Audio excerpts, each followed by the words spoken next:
Gaano nga ba katotoo na itong Converge Fiber Excels at ang Barangay Ginebra ay nag-uusap na raw para sa isang posibleng blockbuster trade?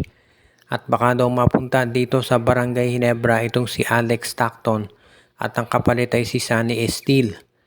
Ito raw si Stockton ay parang gusto nang maglaro sa isang championship contender at nakikita niya na ang magandang option dyan ay Barangay Ginebra at mukhang willing naman daw ang Ginebra na kunin itong si Stockton kung si Steele ang magiging kapalit.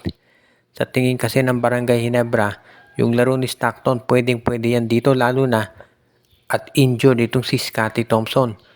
So, itong si Stockton, pwede muna nilang gamitin itong shooting guard, pwedeng point guard, pwedeng small forward.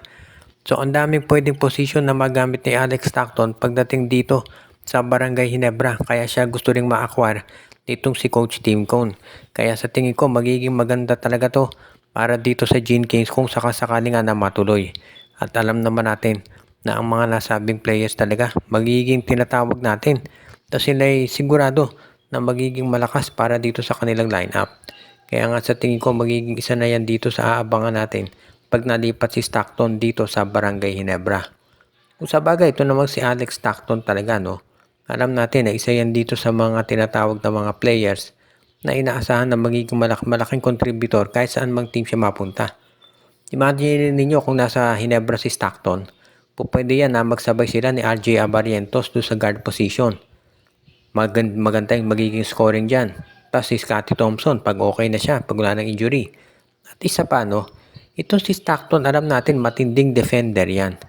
So, ibig sabihin, magagamit yung lakas niya sa depensa. Isipin niyo kung pagsasabay mo sa depensa si Stockton tsaka si Nards Pinto, mahihirapan maka-score talaga yung mga kalaban ng mga guards dito sa Ginebra.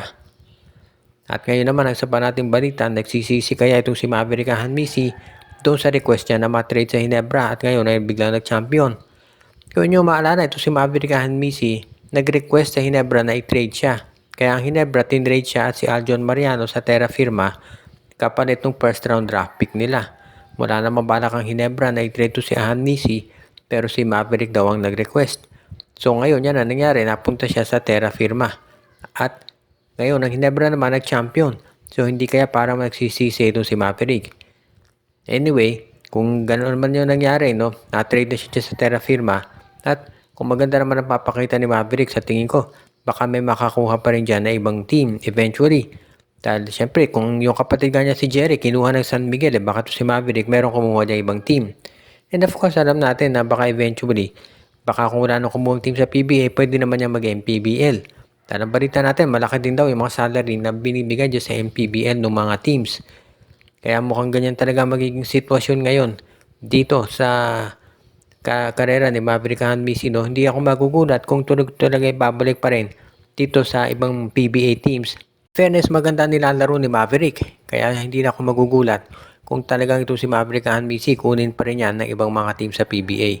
Kailangan lamang siguro na titignan muna nila yung magiging performance nito at kung maganda papakita, dapat tuloy-tuloy na yan at talagang magiging isa na siya dito sa aabangan ng marami na pwedeng makuha ng Barangay Ginebra at talaga namang masasabi natin na magiging legitimate na title contender na ito. Alam natin na si Maverick gusto niyan mag-champion talaga kaya tignan natin kung sakasakali nga na magawa niya yan pag siya lumipat na dito sa ibang mga teams katulad nitong Barangay Ginebra o kaya naman kung di na siya makabalik sa Ginebra dito sa Converge o kaya malay natin baka kunin niya ng TNT o kaya ng iba pang mga independent team.